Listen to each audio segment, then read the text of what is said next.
प्रश्न में damping force है, बताया गया है कि ये जो डैम्पिंग फोर्स है वो डायरेक्टली प्रोपोर्शनल है किसके, वेलोसिटी के। Means what we can say कि जो F है डायरेक्टली प्रोपोर्शनल टू V। तो जब प्रोपोर्शनलिटी हटाई जाती है तो एक कांस्टेंट आता है, मैंने उसे यहाँ B से रिप्रेजेंट किया है, और इसी B का हमें क्या करना है, डायमेंशन निकालना है, तो यूनिट निकालना है। तो क्या करेंगे, हम यहाँ पर F और V की यूनिट रख सकते हैं, डायमेंशन रख सकते हैं, तो B का यूनिट या डायमेंशन जो भी रिक्वायर्ड है आ जाएगा।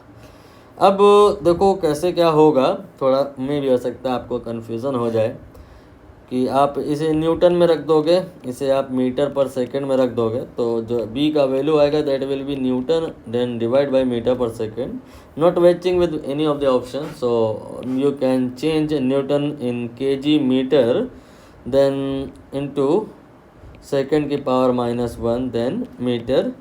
इनडायरेक्टली ये डायमेंशनल एनालिसिस ही हो रही है और आपको कम समझ में भी आ रही होगी लास्ट वाला स्टेप। तो इसी को आसान बनाने के लिए डायमेंशनल फार्मूला यहाँ पर हमें सबका यूज़ करना होगा। जैसे कि F का डायमेंशनल फार्मूला होता है mL_t-2, B ऐसे ही रहने दो, और V जो होता है वेलोसिटी दैट इज LT-1। तो यहाँ से जो B आएगा that will be mL_t-2 and then LT-1।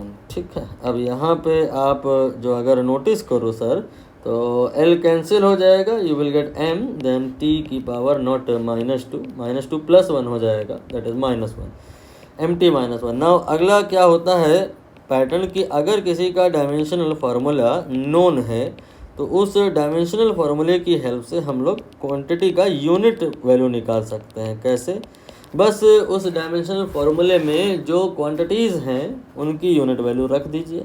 For example for B you set की dimensional formula is mt-1 and you want unit of B। तो यूनिट ऑफ B कैसे निकलेगा, आपने m और t इनका यूनिट रख देना है that is kg and then second की पावर -1।